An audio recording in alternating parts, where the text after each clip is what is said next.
I'm here. Thought I'd play it safe today. You know, they're talking about everybody going out wearing masks and stuff like that. So I figured I would try out my bandana, see how that works.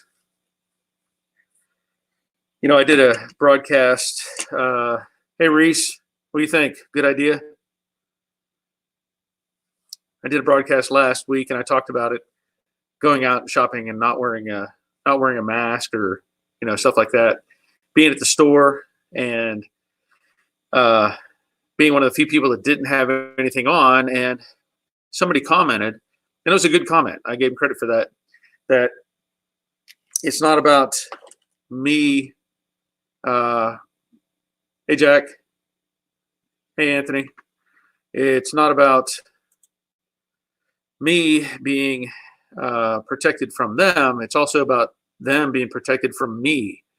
So today I went out and I did some shopping and was wearing this, turned a few heads. Hey, Leonard. But, you know, I understand the point of it. So anyway, I thought I would just have a little fun. But yeah, I mean, it works. And you know what's interesting? I was thinking about this today while I had this on. When I was in the military, hey, Robert. Thanks, Jack. Appreciate it. Well, when I was in the military, of course, I was in the infantry, pretty hardcore infantry. And we would do, well, to give you some perspective, my first year I spent 268 days in the field. Out of one full year, 268 days living in the woods and not having a shower for 3 to 4 weeks or a bath or anything like that. And so sometimes we would get into situations where we had to have, hey, I know it's just me. I don't know if I think that Gary, but I don't know if that's really Gary or not. He'd have to tell me that. But when we would go out and it would be a dusty environment, or like we did training out in the desert. I was out in Death Valley twice, and John Ramble. Yeah. I'll give you a little bell for that. But we trained out in Death Valley, and basically we had something like this, you know, but it was just green.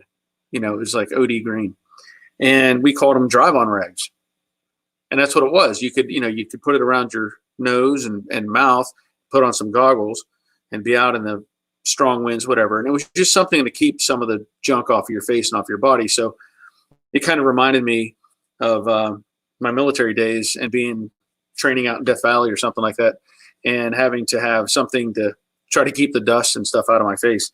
And I mean, it worked then. It'll work now. It's not, you know, airtight, obviously, but you know, it does the job that we need, I guess. Yeah, Lawrence. We did that many times.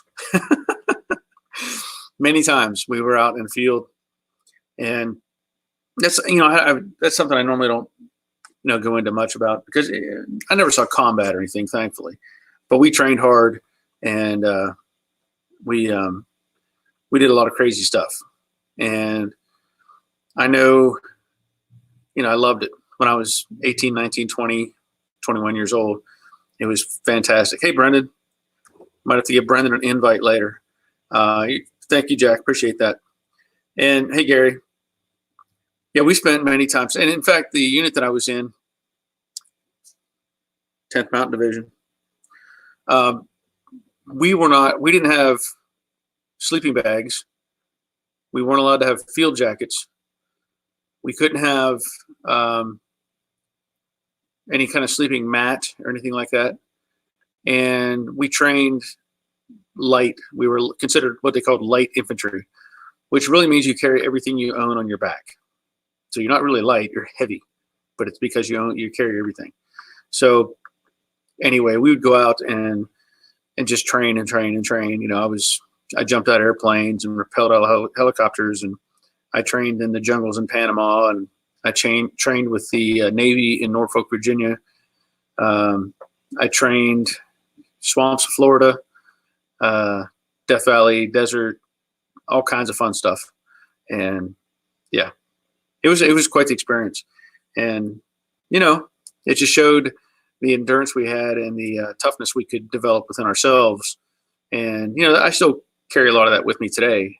You know, I'll say things like adapt and overcome and, you know, solve a problem, figure out what you got to do, get through it, get it done, and all those sort of things. But anyway, so tonight at 8 o'clock, around 8 o'clock, we are going to have a guest on, and it's going to be Jared. And if you remember last couple of times, at least one time prior, we had Harvey on. Jared is Harvey's son, and we talked about him. He's 21 years old, and he's a Ford tech. And so I thought it'd be really cool to have somebody of the younger generation on, and you know, give us some perspective on things and how he does things and whatever. Leonard, 4 to 6 days between baths, Navy showers. Yeah, there were other terms for that.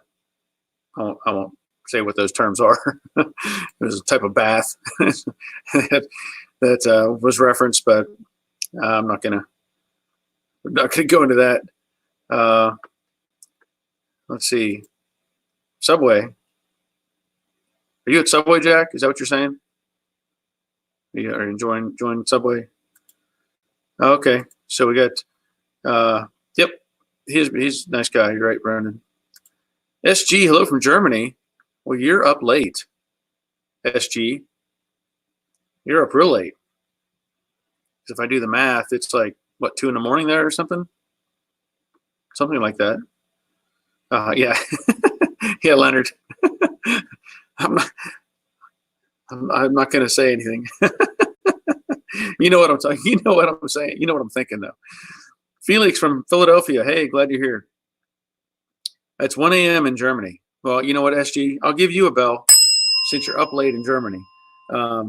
Assuming you're not just at work or something. That would be, you know, a disadvantage or unfair advantage, you know, if you're already up. But if you're just up to be here, that's great. Okay. Well, see, I was speculating. It only works night shift, so that's saying something. Oh, that's right. Oh, okay. Sorry. Harvey's clearing the air. I made a mistake. Jared is the 18-year-old son of Harvey. Jordan is a 21-year-old Ford tech. Okay. All right. I had that confused. So you have to forgive me for that. Sorry about that. Oh, Jared from Subway. Okay. Now I get it. All right. Oh, good. Robert's been working on his Mustang. That's a good thing. Yeah. Do you have your Cat 5 set up? Did you get that clip you needed to finish out the feed there? Yeah, Jack. It's spelled different. It's a different Jared. It could be Jake from State Farm for all I know. I don't know. But let's see. And I don't know if I should just offer Brendan an opportunity to join if he wants to join. I don't know if somebody else wants to join, if SG wants to join. Okay. Well, I guess that's pretty good. I guess. Should be pretty good. I don't know. But anyway, you know, if you want to join on right now, just send me an email and let me know. I'll have Jared on later. He gets home at 8, after 8. So if you want to join in, I don't know if, like I said, if Brendan wants to join in again. Gary's making supper for the kids. So yeah, take care of the kids.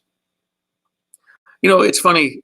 I posted, you know, I've talked about it before. I get so many oddball comments sometimes on my videos.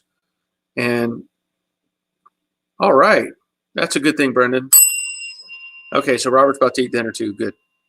Okay. But I guess sometimes I get some really crazy, oddball comments. And I don't know why. I guess some people just want to make a comment.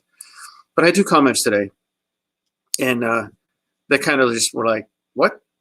One of them was I was doing the fitment.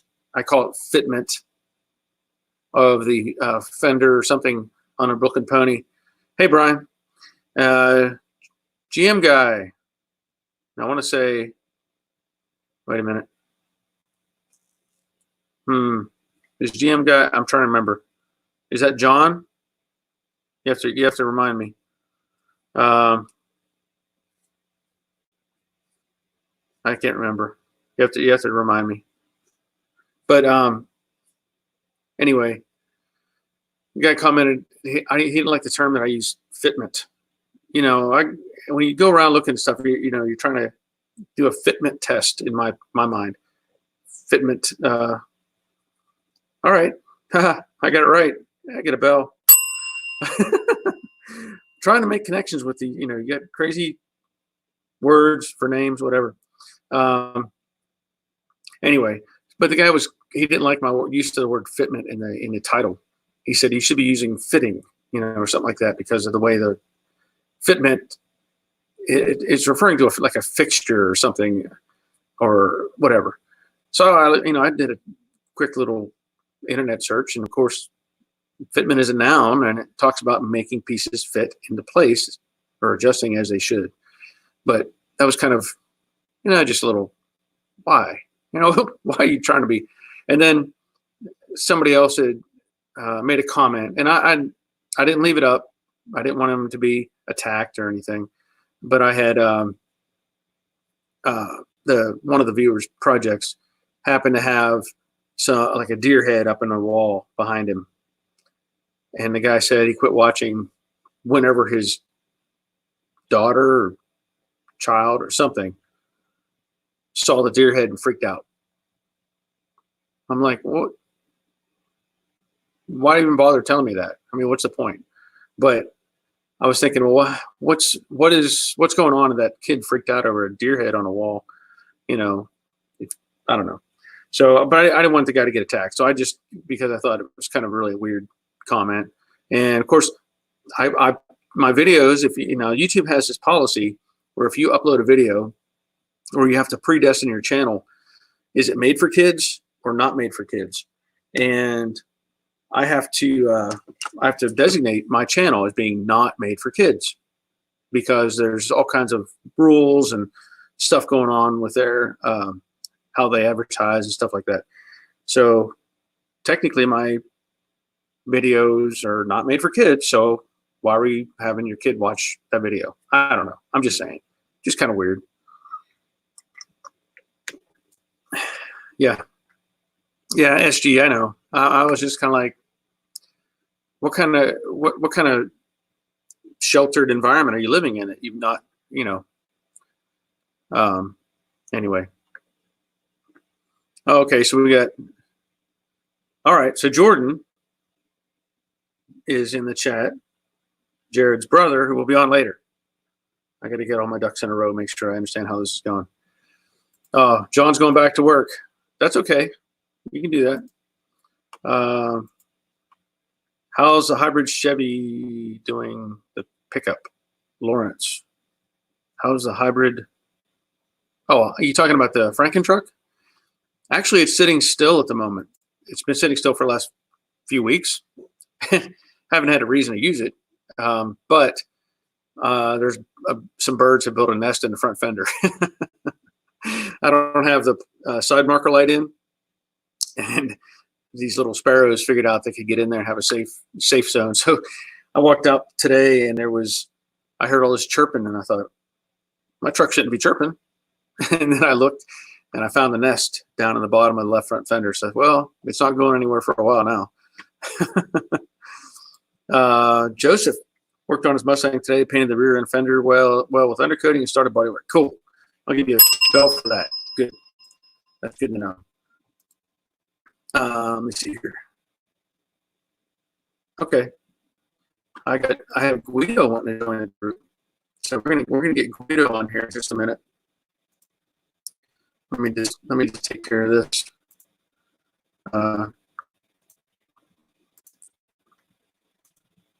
Here we go. I'm going to send him the link, and it's sent. So we'll put it on here in a little bit, I'm sure. Oh, okay. So Leonard was talking about the found XA Falcon. Cool. So we were talking about with Brendan last week about all the, the unique car in New Zealand and Australia. Let's see. Yeah, Jack, I know. Why even bother? Honestly, if you go, oh, I made the decision to not show this, not have my child do this, fine. It's up to you to make that decision. Not it's not on me. It's like everything else. Somebody says something, and I got offended.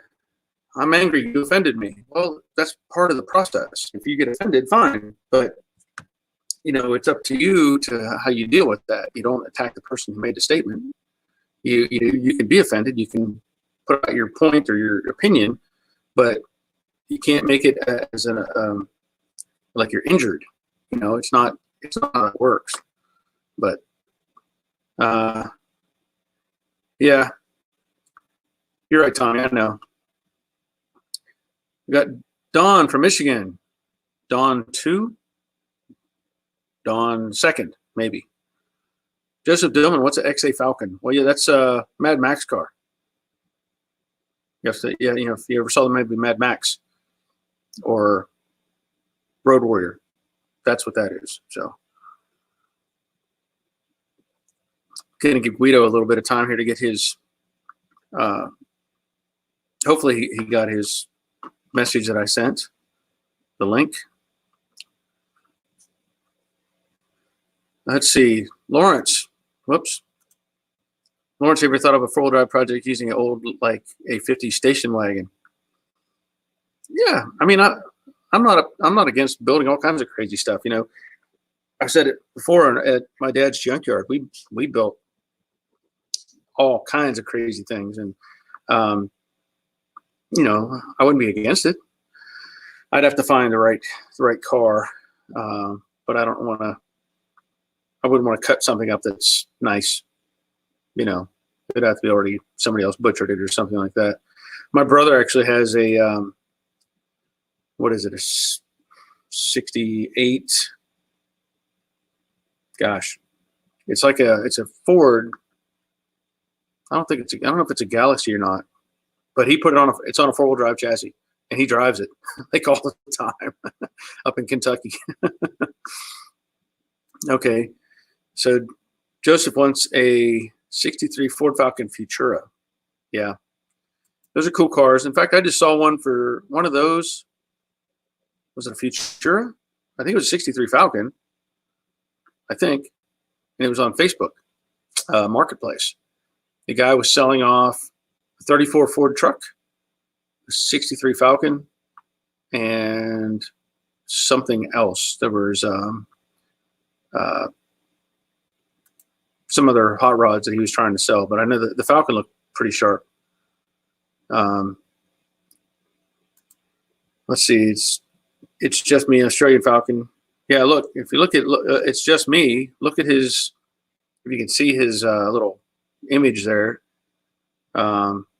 He has the Falcon XA, I believe, on his little picture. So he's got the Mad Max car sitting there. Let's see. Yep. There you go. So you can look at Brendan's. Go to Brendan's channel and look at his Falcons he's had. S10 4-wheel drive into El Camino.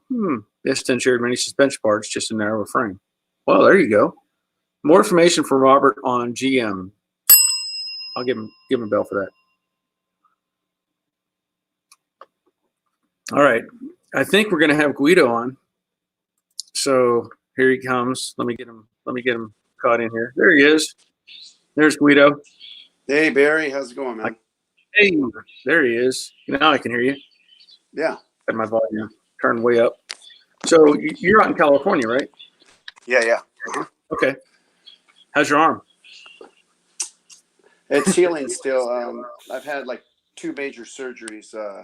Had like pins put in it just from repetitive motion, working on heavy trucks down on the port. Big trucks that the container that hold the containers, the Oh, chassis. yeah. The 20-footers and 40-footers, and so taking tires off all day long, and just that big gun. Just I'm 50 something years old, so it should be like a job for like the 20 something kids. Yeah. And, Yeah. And so just wear and tear. So so I just been on workers' comp for like a year, just trying to heal here. So getting back pretty soon. Yeah. So that you tear up some tendons or just stretch it out and wore it out or what? Yeah, just like carpal instability and then carpal tunnel. So like just a lot of like cartilage separation between the bones, and just repetitive motion. I've been wrenching since the late '80s, so it just caught up to me. I know how that is. I've said it before. I grew up in my dad's junkyard. I've been turning wrenches since I was 10. And actually, when I was 40, I had carpal tunnel surgery done on both hands. Ooh, wow! Yeah. And it was the best thing I ever did, because for me at the time, I could not. I could barely tie one shoe before both my hands were completely numb. And so they did the left hand first, and they did the right hand like a month or so later. And it's now, if I ever have that issue again, I'm just going to tell them to start cutting. Don't even wait. Just go cut it. Yeah, for sure. Yeah. And this is my dominant hand, so this is my everything hand. So it's kind of lame, but what can you do? Yeah. So what do you have for a car there? Well, I got this. My 65. It's am I doing that right? Can you see that? Yep, we see it. Yeah, it's a tribute. I did like a Shelby tribute, but I didn't want to put. I still wanted to keep the 15s on there and make it, period correct still, but upgraded. I did a little stroke motor, a 347, and I did a rack and pinion unit, and just kept my 8-inch. Did a posi with a AOD out of a body, and so I redid the interior with the TMI and did all that, and just came out really nice. It's a good driver. It's a good driver. My next thing I want to do is I put some rear seatbelts in it.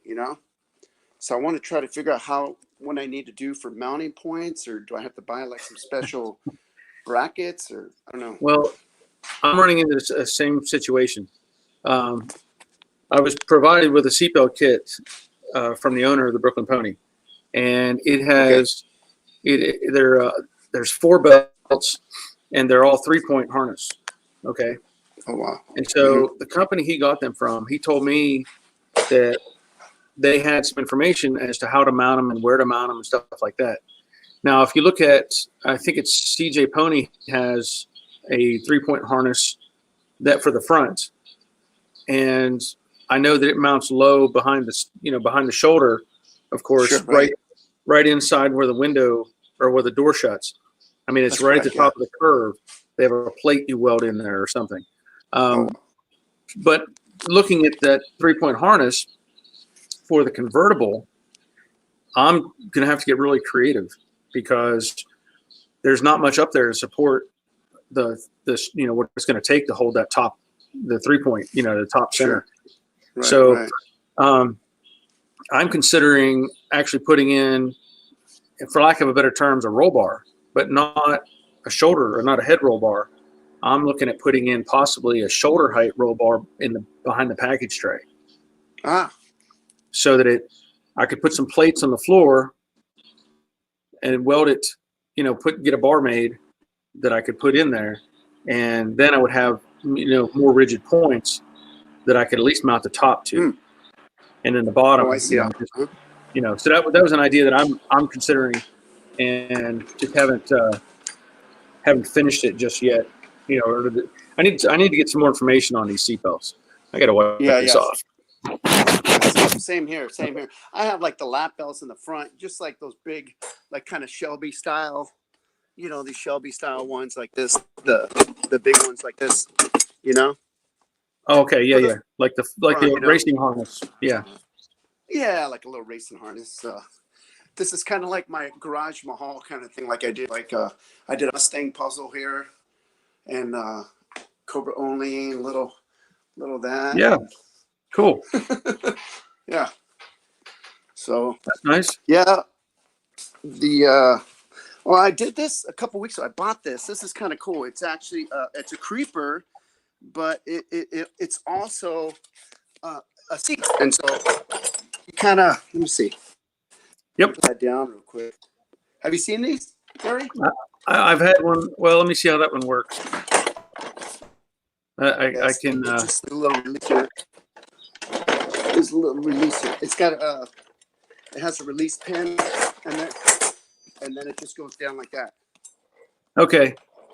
I have. And it's kind of cool, you know. It was like Ford. I bleed Ford blue, you know. So right. So it kind of splits in the middle. Yeah, and it's got this little locking tab down there. So if you pull it, I have to lube it. But if you pull it and then it releases, so it's really cool because it's kind of like a stool too, you know. Right. I have a variation of that made by Mac Tools that I've had. I've had probably 25 years, and it's basically, it has the 4 wheels on the bottom, and it's about, I mean, it's sitting back there in the back, but it's probably maybe 2 feet long. I don't know, somewhere in that range. And then it has a set of arms, and the upper seat sits above it, and then you pull the release, and that whole section folds back that way, so that you create a creeper. So it's a lot simpler than the one that you're showing, because it just has those arms. So it's kind of cool. Yeah, very neat.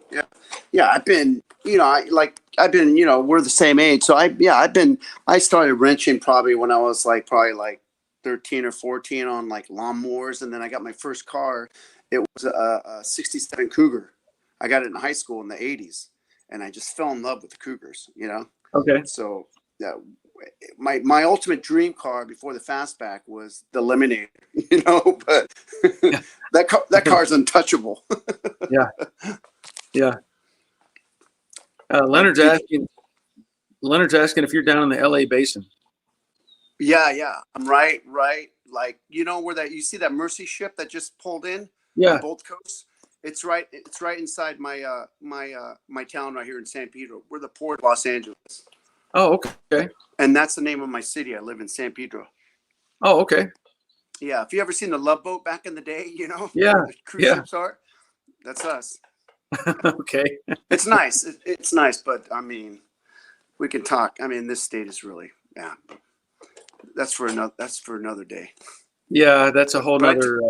I told you something, you know, like the city try to find me saying I was operating as a shop when it was just this, when I was working on this a couple of years ago, and I was sitting inside the engine compartment, no engine, cleaning everything, and so someone, so what are you gonna do?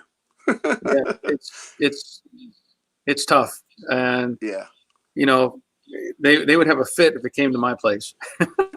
Oh man, I wish, you know, sometimes if I didn't have a family or whatever, I'd just pick up and leave and go to, you know, where you guys live or Texas or something, you know. Right. It's like, so hey Barry, if I want to look at the chat while we're talking, do I click chat, or is that going to push me out of the video? I don't know. You can try it and see what happens. It says audio, video, flip, chat, and leave. So let me try. Let me see. I'm going to click. Yeah, I mean, you can always come back. Let's see what happens. Yeah. So I don't know if it'll. Okay. No chat. Does it show you anything? It's just blank. Maybe what it is chat with the host and other guests. Oh, so if I chat, then that'll come up on your screen that everybody else will see. Then I think that's what it is. I don't know. Yeah, but I really can't see anybody else's, not unless I leave. Okay. I don't see no. Yeah. So you can see that, right? Yes. Uh-huh. Yeah, I Okay, can so see that's that. if I click on his comment, it'll come up on the screen and show up on the That's video. correct. Yeah. Yeah. Yeah. So yeah, 3-point harnesses only came. They started off, I believe, in '68 was the first year for that option. Mm-hmm. But people, there's kits available, and like I said, CJ makes one, and it has little plates and brackets or whatever that you attach to the door jamb. But the ones that I have no information as to supposedly the guy that made this kit, he was looking at selling these and making them marketable, but Oh, wow. I was supposed to get a drawing or something. I got nothing. I just got 4 seatbelts in a package and some hardware. So yeah, you could Shelby roll bar, yeah, but that's for the front. That's over the drivers. For the mount point I was talking about, would go behind the seat. You would never see it. Right. Let's I was see. going to take a look at the Kentucky Mustang, like your other viewer the other day. Remember when he was praising the Kentucky Mustang? So I'm going to try to give them a call and see. Yeah. Yeah, they might have something. I don't know. I think CJ Pony they have a video putting the front seatbelts in, but I didn't see anything for the rear seatbelt harness.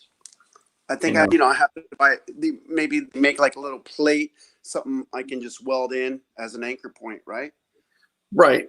And that's what I was saying. If you put like a piece of made a roll bar tubing and made it mount to the floor, then it would just come up and you could just have it sister up against the bottom of the package shelf and then go down through the package shelf. And that way you've got something to support, everything. Because I don't know how much I would trust just a package shelf. It's thin metal.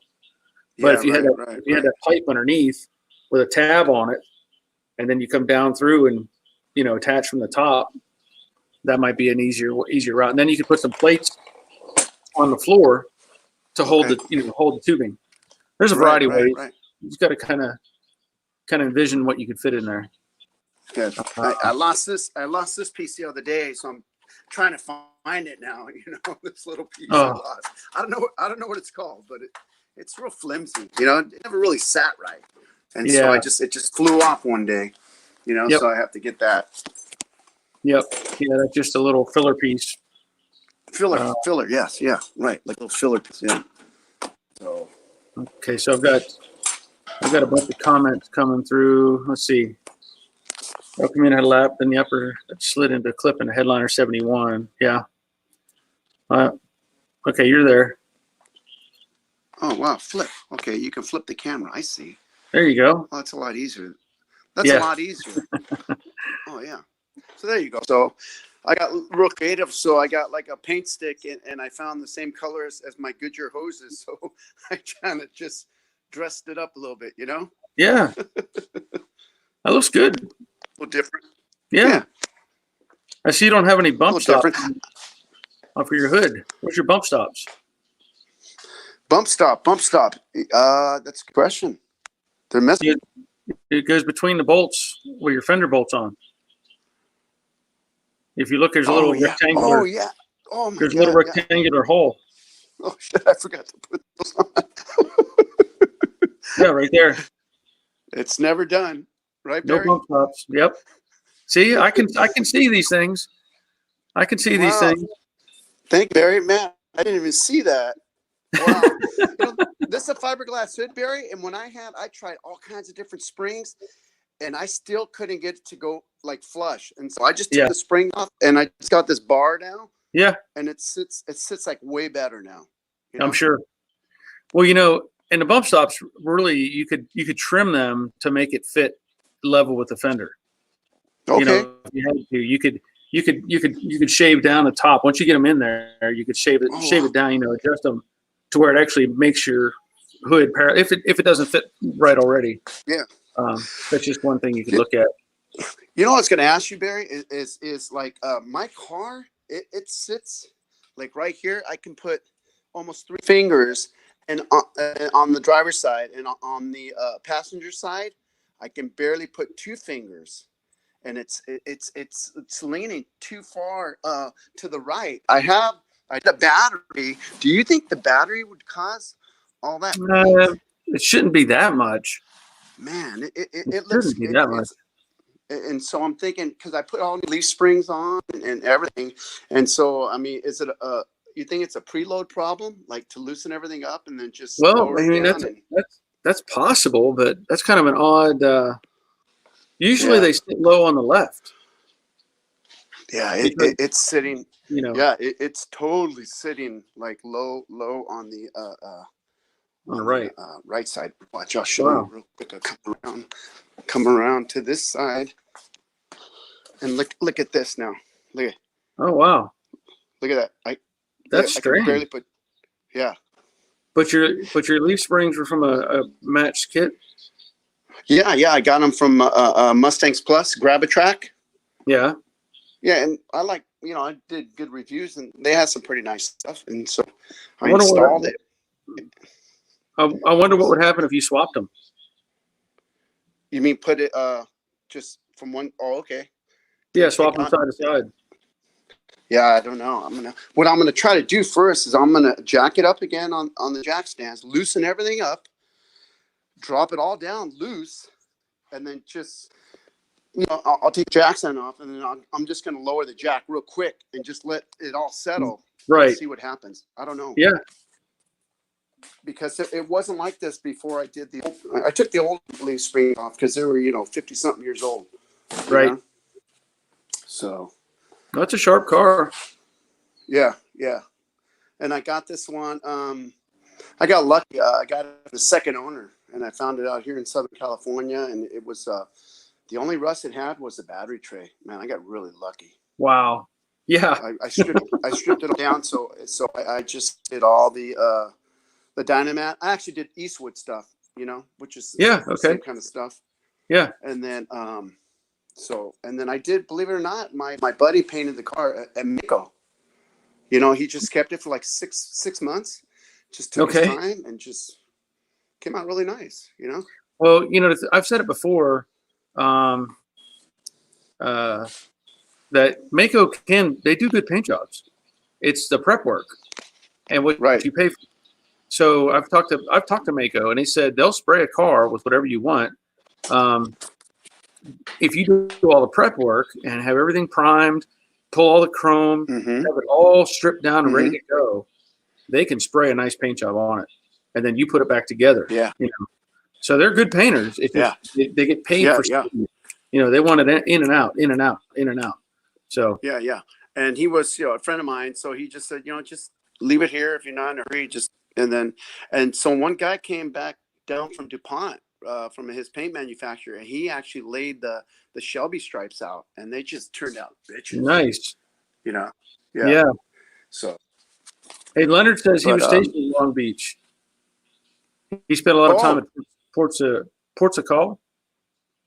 Yeah, that's in my town. Yeah, they have like the biggest seafood company here in Southern California. It's called San Pedro Fish Market. And they sell fish to up and down the coast, to the military, they're huge. So Ports Call is right in my town. Okay, well, Robert says there's a tab at the top right that will show the chat on the right side of your screen. So if you're looking at your screen, he says something about there's a top right that will show the chat on the right side. Okay, right side. So I don't know if that's going to help you or not. I see. I'm on my iPhone, so I don't know. Maybe if I was on a computer, maybe. I don't know. Maybe. I don't know. Yeah. All good. Yeah. Reese is saying get a second device, but we're not going to get that far. Let's see. Oh, let's see. Lawrence is saying, were the springs put in the right locations from left to right? So was there indexed at all? Were the springs, was there any paperwork that said this is the left and this is the right? No. No, but I'm willing to try that. I mean, if that, I'm going to first try my preload first to get all the sprung weight. I'm going to loosen everything up and then just lower the jack down and just see if it settles. See if something pops. Sometimes something will. Yeah. Well, and it's like anything else. If you put something together, you can put it together 10 times and it's going to fit different 10 times. Yeah. I mean, it's especially with these old cars. There's just. Yeah. I guarantee it. I know. I've seen it happen many times. Joseph is saying leave your car on the ground and loosen the leaf spring bolts and loosen the U-bolts that go around the rear, and then push on the rear some and tighten it back up. So basically, like you're kind of saying, loosen things up, bounce it a little bit, see what happens. Yeah, for sure. Yeah. So what else is good in California? I mean, obviously the weather. Yeah, the weather. Let's see. In-N-Out burgers, like you said. Yeah. Gosh. Not much, huh? It used to be a good kept secret, Barry. Now with these liberals or these politicians there, they're just sucking us dry over here. We're a sanctuary state. Now we have our property tax. Some of our money goes to helping the homeless. I can understand some people are down on their luck, but some of these people are just straight out tweakers that break in your house just to get the next hot load in their arms. So you know what? I don't have any mercy for these people, and they're everywhere now. Yeah. It's sad. I'm like, help the veterans and all this before helping illegals. I'm for like the veterans all the way. So thank you for your service too, Barry. Yeah. Thank you for that. So that's why I hate, that's why I don't like getting into it. Cause it just, right. They're taxing us to death over here. Yeah. That's what I've heard. Yeah. Well, so I don't know. I wish I had some good words to tell you to say, hey, but it's tough. Move, right? Yeah. Move. Well, won't they tax you even if you move? Now, man, they got some sort of exit tax or something. Wow, I've heard there's some sort of exit tax that if you leave California now, they want to tax you for leaving. So I don't know. That's what I've heard. A call coming in. Sorry, let me see here. Okay, I'm back. All right. You there? Yeah, we're still here.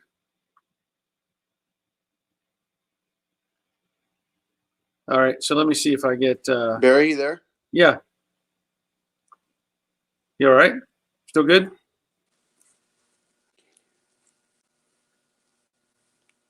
Let me see if I might send a Are you there, Barry? Can you hear me? Yeah, I can. Are you still good? Oh, okay. You must be fading in and out. I see you. I hear you. Right. But back a call. I'm gonna take you off the screen for a minute. So I sent Robert a link, and we'll see how that goes. See, he's out in the shop now. Are you good to go, Guido? Okay. he's got some stuff going on. So anyway, yeah, Leonard, as mentioned before, you got to have them in and out 4x4.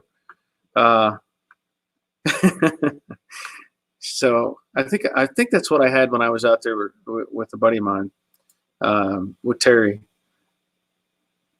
Yep, Mach 1s. It's a beautiful fastback. No argument there. Yeah, Joseph, I'm not even good with it. I've got, I'm sitting here with my phone, I'm getting messages and all kinds of stuff, left and right. And okay. Oh, let me get Robert on. So hey, Robert's got you got some glare going on with all those lights. Yeah, like him. Let me get Guido back. All right. Wow. All right. Yeah, that was a trip. A voicemail knocked me off. That was so weird. Yeah. I got a voicemail. It just cut my audio off. Yeah. Well, it's all right. We got Robert on now too. Hey, Robert's in Texas. How's it going, man? No, cool. He's got That's where I want it. That's the state I want to be. It's better than California, yes. But it's very hot. Ooh, yeah. Yeah. So, So, Brian, I'm for Second Amendment. So over here, they're just killing us on that. So I would love to be in Texas for that. sure. I don't blame you. I don't blame you at all. Well, does that look a little different now? It looks a little different, and it's okay. I mean, I can see the car good. Yeah. Yeah. Here, let me try. I guess it's just the way the light's hitting if you got your phone or whatever you're using, just kind of has that glow to it. So Guido, what's the blue jacket hanging off the ceiling? Oh, that is. Let me see. Let's do a flip here. Flip. Yeah, those lights put out a lot of glare. That is my original. I got this back in the early '80s. It's original Ford, Cobra jacket. Cool. Yeah, I love it, man. It keeps you so warm. Yeah. It's a bitchin' jacket. Now I go on eBay and they're going for like $200-300 now. So Nice. Wow. That's pretty cool. Yeah, I love it. Very cool. Yeah, I just saw the blue there, and I thought that looks like a racing jacket, at first. But, yeah. Yeah, you don't need to be wearing that right now in California, I'm sure. I'm worried. Actually, it's been cold. It's been in the 50s in the morning. Wow. And then it warms up. Yeah. That's similar to what we're at in Georgia right now. Yeah. Is it humid where you're at, Barry? It gets humid. It does. Yeah. It's not too bad yet. It won't get humid until June, July. It'll start picking up and really getting rough. Yeah. We're just humid year round here. Yeah. It's just year round. It doesn't stop. Yeah. Even in wintertime when it's cool, it'll still be high humidity. And we almost had our first 100-degree day about 2 weeks ago. We hit 99 about 2 weeks ago. Oh. And then we were back down. The next day we were like low of 39. Wow. Jeez. Yeah, it's Texas. It changes a lot until it gets to summertime, and then it's just flat hot. Yeah. Every day. Yep. So what'd you get done on the Mustang? Well, more of it was reorganizing the shop to the point where I have room to work again. But I'm at the point where I'm going to start welding in all the fender aprons and all that kind of fun stuff up there. It's finally where it wants to be. I got the doors on there, got them adjusted within 95 to 99% of where they're going to be. You got to make sure everything lines up and is going to line up once it's all welded in. The drill. Sure. But, yeah, it's like, okay, I'm happy with where things are sitting. So it's like, okay, now I can start, putting all those into place permanently. Yeah, good. Yeah, I decided today I had a bunch of stuff to clean up around the shop and just getting rid of the old radiator and whatever stuff I had from that 65 Impala and just stuff. And I went back and I was happened to be in the back shop in the paint booth where Jade is sitting, the 68, and I was looking at something, I don't know, and I picked up the extension for the quarter panel, and I did a test fit because I was thinking about the Viewers Project video that Wally did, where he had problems with the extension, just like I had on a Brooklyn Pony, and I thought, I need to take a harder look at this, so I went ahead and did a test fit and then discovered, hey, I need to do the same thing. So I'm actually shooting a video. I started it today, breaking loose those welds, just like I did on a Brooklyn Pony, pushing that quarter out to get the shape better. And you're speaking of what ones that you've done, not the tail panel, but the rear valance. Yes. On the 66, I ordered the rear valance without the lights, without the backup lights. Now, for the heck of it, it's like, let me go back there. Let me just put it on. Let me see what it looks like on a relatively, halfway decent, stock fenders. Driver's side lines up extremely well. It lines up really well.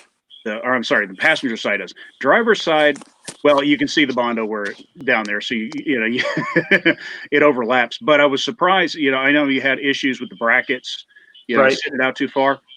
On this one here, the brackets not going to be a problem. They fit really well, actually. Okay. The only issue is that the quarter is kind of bent up down there and it causes it to overlap it. But that's not the new part. That's, existing damage. Okay. But I was surprised at how well it fit overall, though. But you're going to put quarters on it, right? Yes. Yeah. Okay. The driver's side is overall worse than the passenger. And that's the one I dread getting because that's the one everybody has trouble getting a good one for the driver's side. The passenger one I have, it's a Golden Legion. I picked up locally from a place that they build cars, but they also sell parts.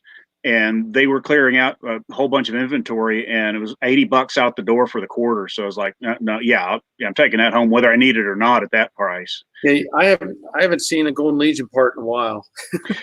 Yeah, it's like because I was talking to a guy about it, and he said a lot of it's it's kind of a regional thing. He said certain areas they're still getting these, because they're still around. Yeah. Certain areas, of the country, it's like anything else. Certain places have, different brands. And he said, yeah, I can get this or I can get another one. He said, but it's the same thing with just a different sticker on it. Right. And, but I was surprised and at the price and was like, yep, I'll take it. And I measured everything on it, measured lengths compared to the existing one. And everything is, the right length. I mean, it's not long, it's not short, it's not goofy. There's nothing goofy about it. It actually looks like it's going to fit pretty well. Good. I'm not too worried about that one. But driver's side, yeah, I'm not looking forward to finding a good one for that. You won't. But my friend locally with the 60s, he's got a 66 fastback, and he just bought recently a 66 coupe for his daughter. $1,500, I think, is what he paid for the car, and in extremely good shape. I mean, extremely good shape, except for the tail panel and the driver's quarter. He was able to find somebody locally that was cutting up a car.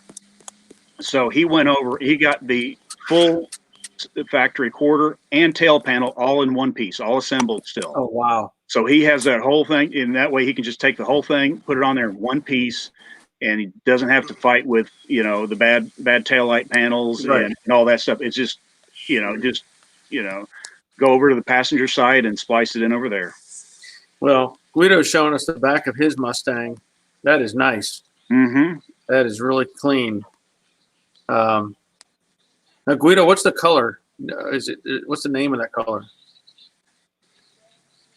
I don't know if you can hear me. It's Guardsman blue with Wimbledon white.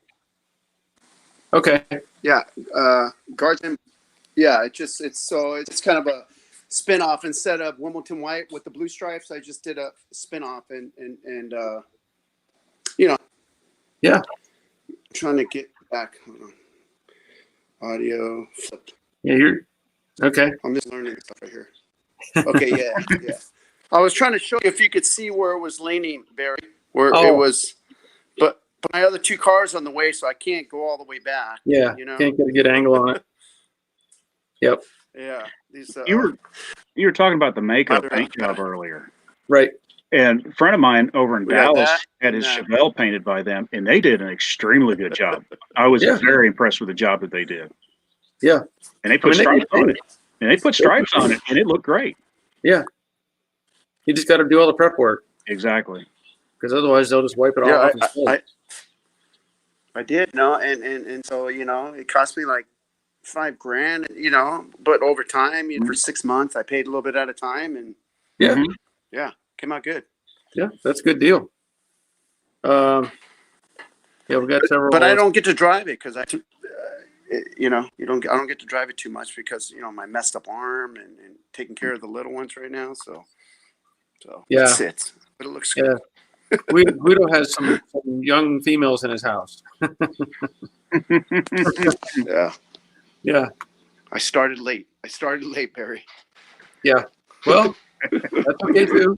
That's okay too. Yeah. I have other friends who started late, and that they got along. Yeah. Well, yeah. That's good. So Robert, how's the work prospects looking for you? Slow. Yeah. As long as the better half does okay, we're good. Yeah. Yeah. Well, that's all. That's the main thing that matters, and we're not too worried about that. So Okay. it is what it is. You know, it's just Yeah. the way things are. So, Well, they just announced here in Georgia that they're going to allow, like on Friday, like barbershops to open, stuff like Yes. that. Little, I need that. get them opened up and let people get some stuff done. Mhm. And they're going to be doing. I think they're going to want people to wear a mask. Mhm. So if you're in there for something, you wear a mask, and then the person cutting your hair is wearing a mask or whatever. Yeah, that's So, pretty much what they're talking about here as well. Yeah. In the next week or so. I think that's going to happen on Friday, I think. Mhm. So, and Leonard's asking if, Boeing reopening, does that affect me? No, not really. But I'm glad to hear Boeing is opening back up and getting back into making planes again. That's pretty important. They need to be in business. But for me, it's nothing's really changing at this point. It's just the way it is. The daughter took the 3 months off, and and she also put in her transfer for Charlotte. So, yeah, things are changing in her life for her. So, Yep. It's different. Let's see, Joseph, have you ever installed or rode in a classic Mustang with coilover kits? Do you have a preference for brand? I have really.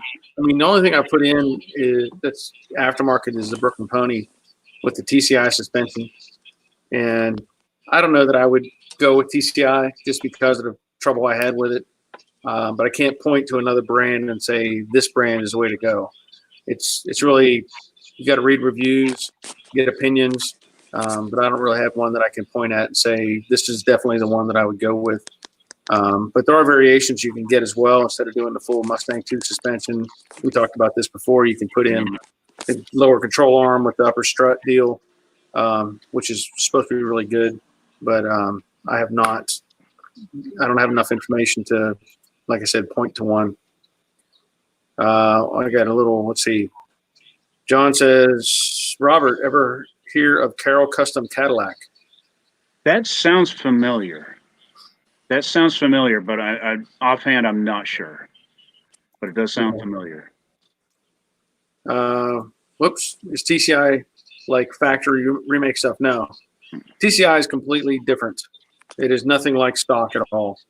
If you go back and look at the Brooklyn Pony videos, you can see all the TCI stuff that I installed and what I had to do to make it fit this particular car. But it should fit a stock Mustang fine. But it's a completely different deal than stock. Yeah, because that TCI front suspension is basically the Mustang 2 suspension that's been modified to, with a different lower control arm. Right. Yeah, it's grown over the years and changed, and it's used in a lot of vehicles. So. Yep. Hey, Barry, remember I was telling you about that paint that I use? It's called Steal It. So I have the can here. Yeah. I'll show you. It's really good Let's see it. because you can weld on it and everything. That's what it is there. And a lot of off-road racers use it on their tubular frames and roll bars and everything. It's just some really good stuff. Okay. So I just want to put that out. Where did you find that? Yeah, and it's you. What's that? Where did you find that? A friend of mine he was his off-road trucks. He was painting his frame one day, and I just asked him, "Hey, man, that thing looks really good." And the depth is on. It's just really good. And then I asked him, and he goes, "Yeah, just Google it." I did it, and then I found a local place out there. So if anyone's interested, I did my rear diff, and it just came out awesome. This stuff it looks like it's almost powder coat after it's done because it uses like these stainless steel little bits inside the paint. So you really got to use some good face coverage, for like a breather. Okay, respirator. Respirator, yeah, respirator. Yep. So okay. I just wanted to. Yeah. If anyone's interested, something different, and it's nice because it's weldable. You can. Yeah, that's interesting. And it's. I'm gonna have to look into that. Anti-corrosive, polyurethane aerosol, weldable, stainless steel. Yeah. I'll have to. I'll take a bell. I'll take a bell for that one. All right. I was just reaching for it and gonna say I'll give you a bell for that. I almost didn't because you started begging for it, so you got to be careful. All right. Yeah, Mustang 2 suspension. Okay, so we have a question here from Sean. Got a question on floor pans. I've seen you use the black ones with V corner cutout and Spectra bare metal ones with full corner. Do you prefer that one over the other? Well, the tricky part, I'd prefer to have one that has a corner built into it, honestly. It just so happens the ones that I've used didn't have the corner.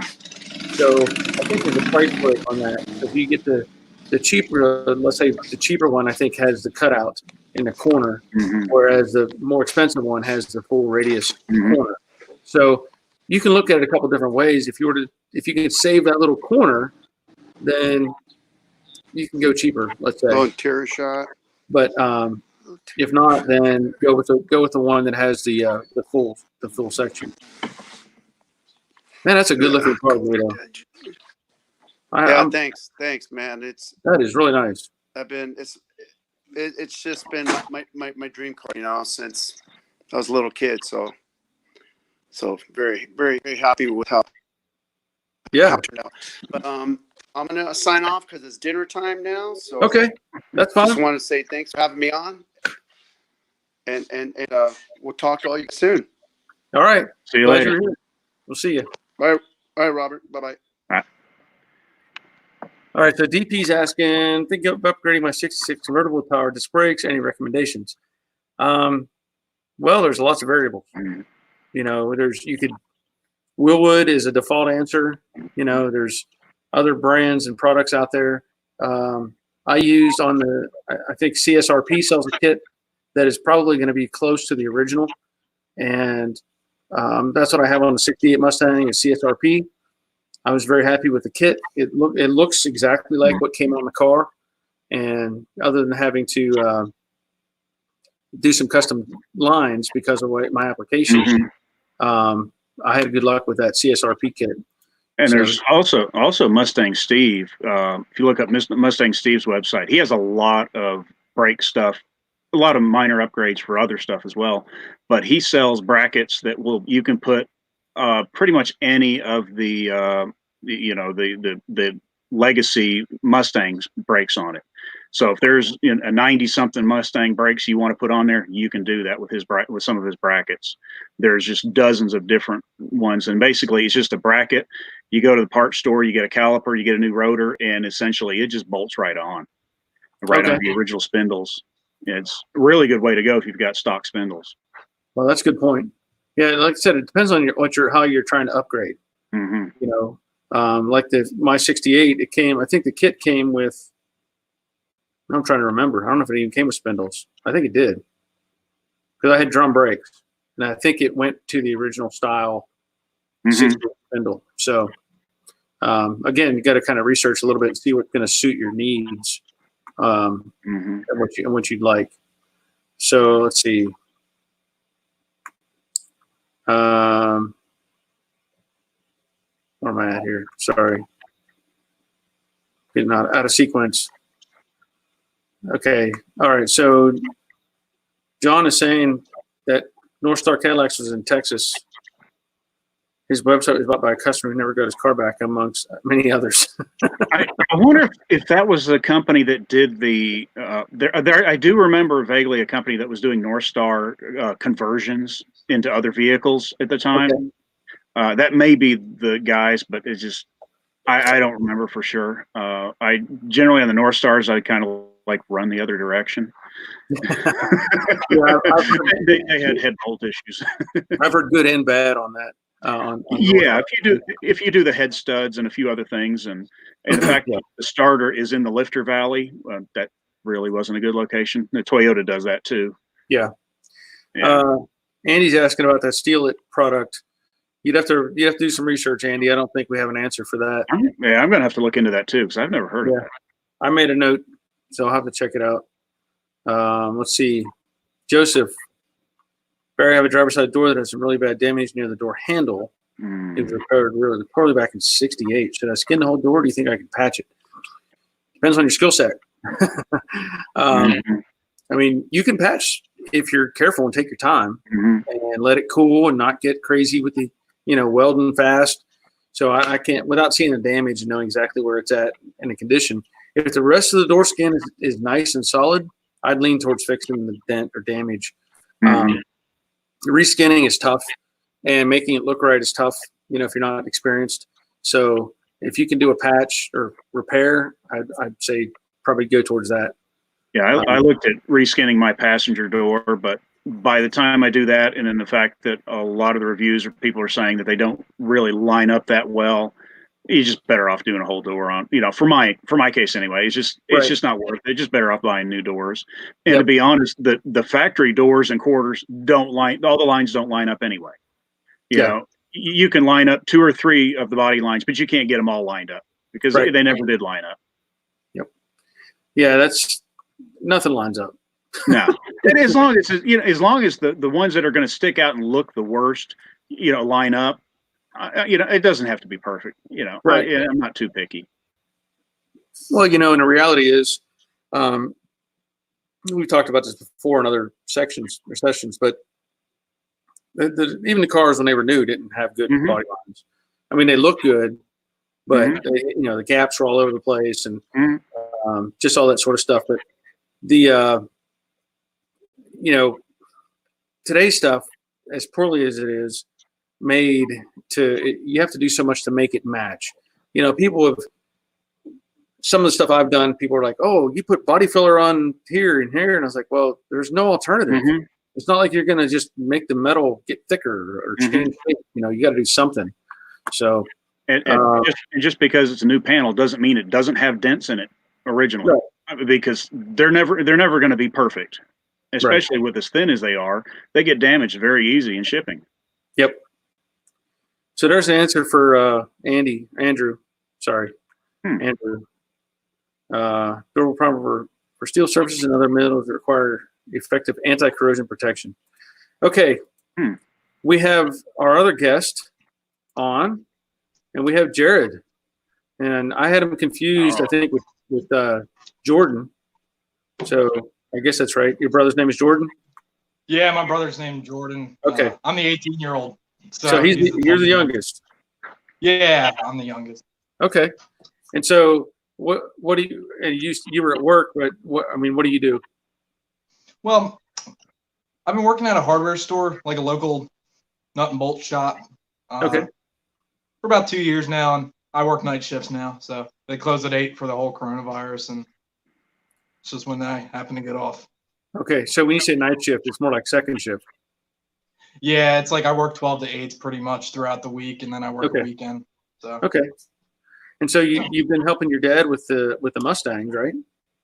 Yeah, my dad got that car probably. I mean, I was a freshman in high school, so about 3 years ago, and I just thought it was so cool. Yeah.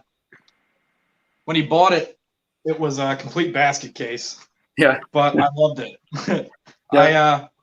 I was in charge a lot with the taking stuff apart. It came with a lot of different rust, a lot of different panels that needed to be replaced. My dad really didn't hesitate. He kind of just gave me the air tools and just told me what to do. He would show me how to work it. And that's kind of how it all started. Right. So, but obviously you're enjoying it and you're getting some fun out of it. Oh yeah. Yeah. So what are the plans then? Are you going to just build this car, or you think you might work on building another one at some point? So the car behind me is the 68 that I kind of daily drive. For now, I have slight plans to build it, modify it, just nothing crazy. The big things I want to do is it has all drums all the way around. I'd love to do a front brake, excuse me, a front brake disc conversion. Okay. I'm working right now. I'm actually purchasing parts to do a T5 manual swap to the C4 automatic right now. Right. My dad did that to his car with the Mustang Steve cable conversion. Actually turned out really nice. And I drive this thing probably over 100 miles a week. And the no overdrive Yeah. You can get to it. Hey, well, Joseph is commenting that you need to join the Millennial Mustang Registry. Never Okay. knew about that, but Well, we talked about it last week, but you weren't on last week. And apparently it's for millennials.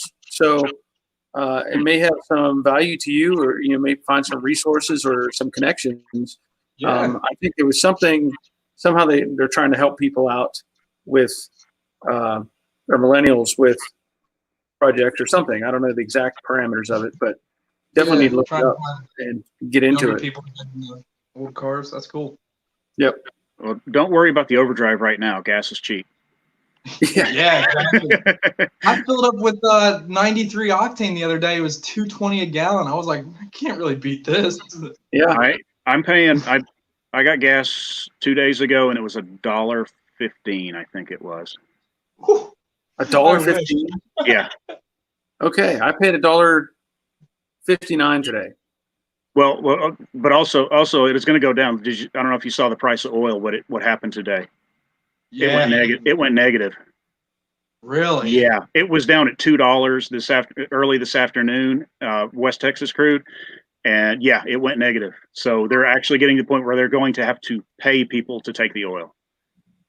That's not good at all. The sad part is it's good and bad. There are some minor good parts to it, but there's a lot of bad that goes along with it. Yeah. That's actually the industry I'm looking to get into. Right now I'm going to college for refining and process technologies. Like, oh, cool. Getting into doing a like more operator field type job in the oil and gas industry. And with all the OPEC stuff going on, it's kind of scary. We talk about it sometimes in class, and it's crazy. I tell you, the funny thing is, and if I were to start over again, I think for some reason I would want to be a geologist. I just find it interesting. I just find that stuff interesting. Stuff that's in the ground and and rocks and But then again, I'm one of these people that I want to learn everything I can, no matter what it is. So, but I just that'd be kind of neat. And then the fact you get to travel around the world and go look at weird places and yeah, that'd be cool. So there you go, Jared. There's a comment from Joseph. Group sponsored by Ford and other companies that keeps Mustang enthusiasts alive for our generation. Oh, nice. So you definitely need to look into that. I have to ask my cousin about that. He works at the Ford headquarters. SG over in Germany is saying that he's paying $1.15 for a liter of gas. Yeah, which is still pretty good over in Germany. Yeah. That's still a good price. Let's see. Brendan is saying his fuel had dropped right down to $1.71 per liter, which is actually in New Zealand and Australia, that's pretty cheap. I'll have to try to take a picture. I got to go have tires balanced tomorrow. I'll try to take a picture of the gas station tomorrow get a picture of the sign. Yeah, that's a rarity. Yeah, that's a rarity. Yeah. So we got. Oh, let's see. Oh, 94, nice. Randy filled his tank for 94 cents yesterday. Well, 94 cents a gallon, I would guess, not 94 cents. If you filled it for 94 cents, you did something.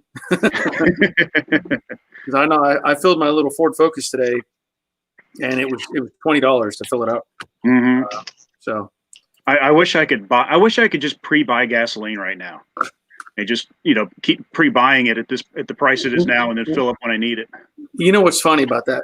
And this you're gonna go find this hard to believe, but of course the airline industry, mm-hmm. they live for that, mm-hmm. where they do the scaled up pricing. Mm-hmm. I forget what the actual term is, but it's basically they're hedging fuel. Yeah, hedging. So that's a big thing with the airline industry. They try to buy as much fuel as they can mm-hmm. ahead of schedule. And believe it or not, when I was a teenager, I had that same concept, but I didn't know how it worked. I didn't know. I was thinking if there was a way that I could buy a contract mm-hmm. with a gas company to where I could have fuel at $1.25 a gallon for the next year, I would do it. There was a news thing that I saw probably 10 years ago, there was a gas station somewhere, some business that you could buy it that way. And they gave you this card and you swipe the card at the gas pump and it would change the price on the gas pump to what you paid.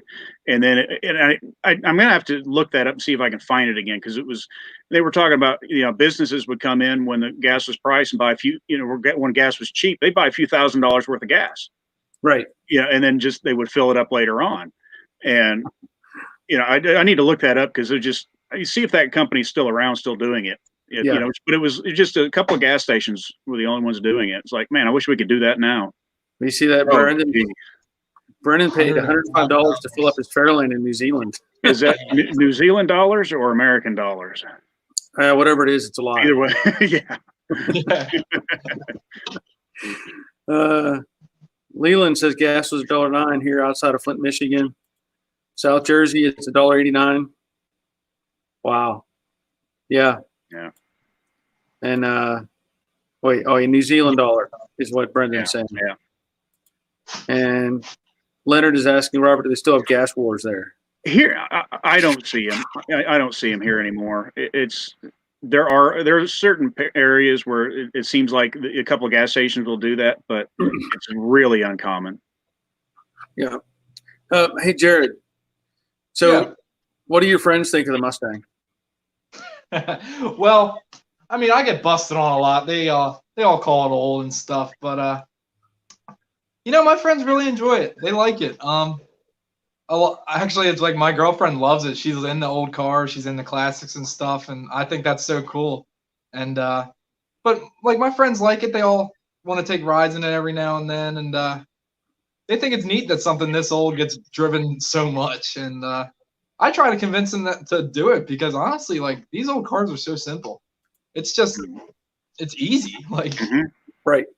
Now you do give up what people don't realize, and with your generation, this is tough for you to grasp. But you didn't grow up with that car. You didn't grow up with a car from the you're only 18, so you've been driving 2.5, 3 years. So you've experienced modern cars and you've experienced this car. Now, the problem that I see with particularly young people who don't know these cars is they don't learn how to respect the car, because what I mean by that is not offensive, but everybody has gotten soft with ABS, power steering, all these features that take over for you, and you lose that ability to understand what I need to do in a certain situation or how to react or stuff like that. Whereas with that car, you don't have that option. You don't have ABS. You never will. Power steering, you're gonna have to, if it has it, great. But automatic seatbelts or airbags, all those things that are a comfort to us now, the younger generation just doesn't know. So that's a new thing.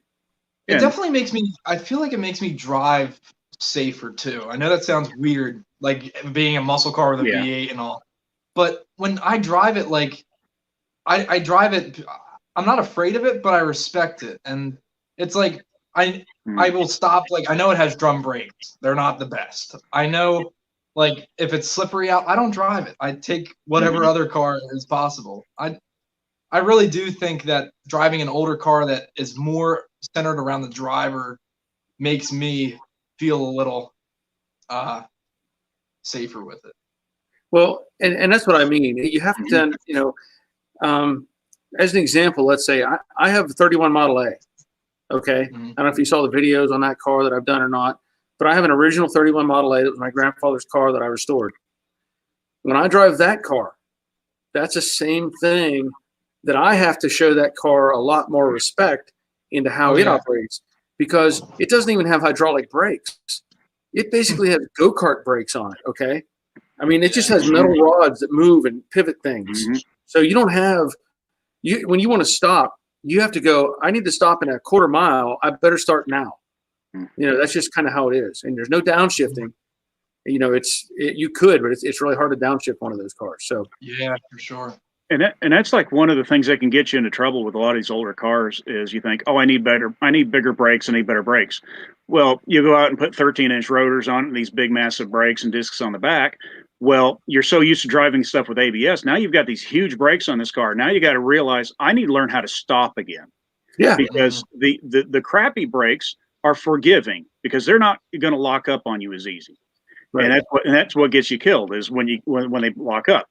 And on the old ones, the drum brakes, they're harder to lock up, but you get really good brakes on a car. Now you've got to learn like, okay, I got to do the threshold braking and learn how to actually stop this car without locking up the brakes and realize you get used to, if you got a panic stop, you have to, train yourself to not slam on the brakes. You've got to feather into it. And you have to train yourself to do it. That's all you can do. All right, Jared, I have a question for you from somebody named Jordan. He says, who he is. What modifications have you made to your car? Well, why don't I show you? Yeah, let's see it. All right. So, first of all. Yep, there we go. So that's my 68 J code. It's a factory 302 4-barrel car. Okay. First thing I did. Wait, does your car have a name? It doesn't, but my friends call it Casper because it's white. Okay. All right. So the first modification I did, it came on kind of skinny tires, it came with the factory GT 14-inch, I think they're 10-hole rims. So I went with American torque thrust on the back, 235 60-15. I did the 215 65-15 on the front, and that made it sit a little higher in the back, a little lower in the front, a little bigger meat in the back. The car came with really saggy springs too. One of the things I did was I put some money into Scott Drake 5-leaf GT springs. It lets it sit off the wheel probably about maybe an inch and a half. It raised the car 3 inches. It sat really low. We put coils in the front that were from a C code 67 Mustang that made the front raise up just an inch because it actually used to rub whenever you go around a corner too fast. It sat way low. So it's the factory motor. It's still got the J code heads, which is basically just 289 heads. People will argue about that, but it's a 289 head with a small combustion chamber on the inside. So it has about 10-to-1 compression. When I bought it, it had the factory radiator, and when I take it on the highway, it would heat way up. Like I'm talking probably close to 200. So one of the first driveline modifications I did was I bought a 26-inch Champion 3-row radiator, and I've never had a cooling problem. I can actually watch the thermostat on my gauge open and close, and it's solid. That's cool. It's got a Edelbrock Performer RPM aluminum intake on it. Okay. I decided the cast iron one had some busted up heater hoses, and while it was off, I just replaced it and made a little bit more power, flowed a little bit better. I did the Cobra valve covers just because I wish it was a Shelby, but I know it won't be. But Cobra still is a really cool name. It came with electronic ignition in it, so I didn't have to worry about wiring that in. On the inside, factory interior color, it's red. I replaced these dash panels. It's kind of hard to show up with the factory, like a aftermarket, but replicates the factory part. And it actually turned out really well. They were all faded and sunbeat. Interior modifications are, I put a CJ Classic steering wheel on it. Santa gave that to me. So Santa helps me out with that. That's nice. I have a Moon Eyes tachometer. It's a 6,000 RP. And I also replaced the gauge cluster because, like many of these cars, the little pillars on the inside of the Oh, you froze on me.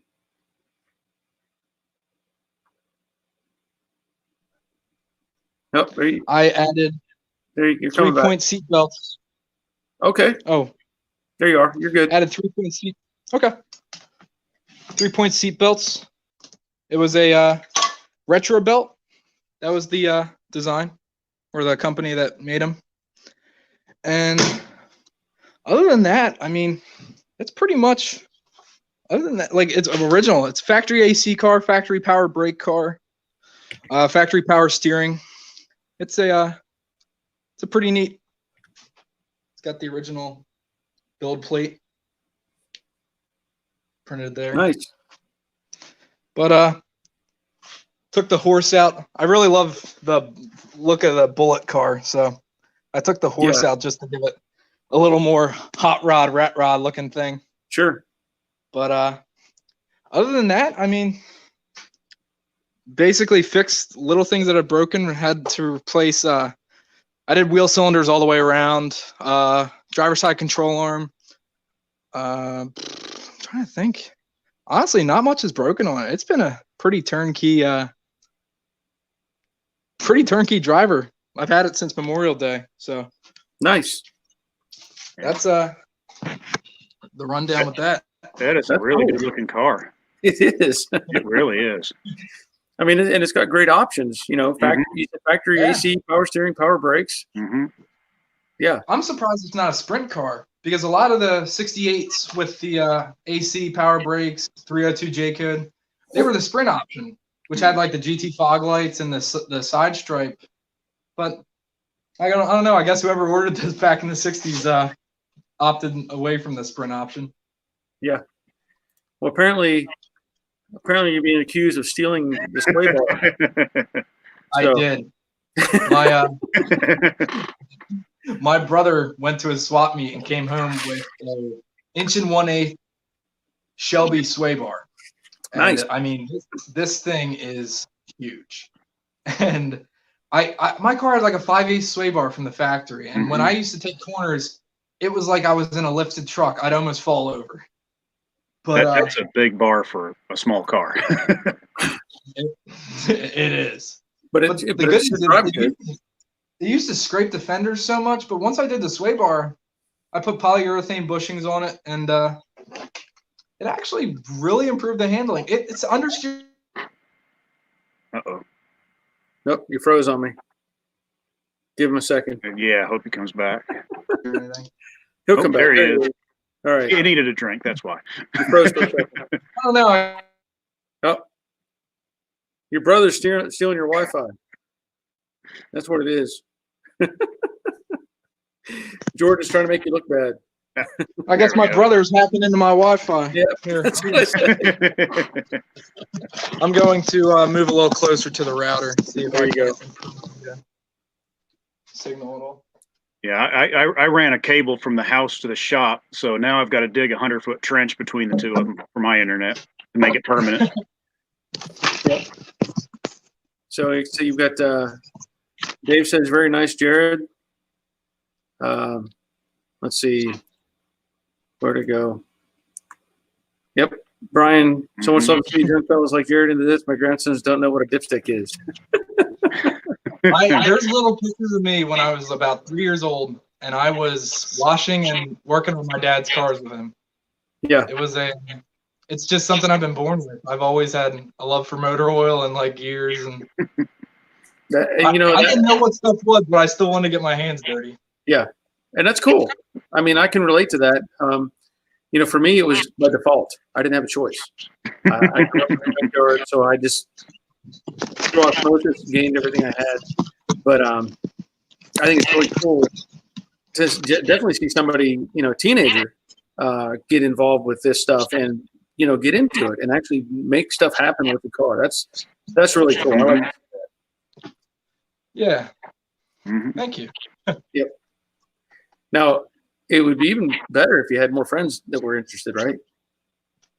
I wish. You know, I've connected with a lot of Mustang, like younger kids with over Instagram. I created an Instagram page just to kind of post around, see like kind of what was out there. I created it's called 68 Stang. It's the word 60 with the number 8 and Stang just written out. But I don't know. I just followed a bunch of Mustang pages that I had followed on my like regular account, and a lot of these kids are like my age. I mean, they live around the country. Sure. A lot in California, a lot like out west and all.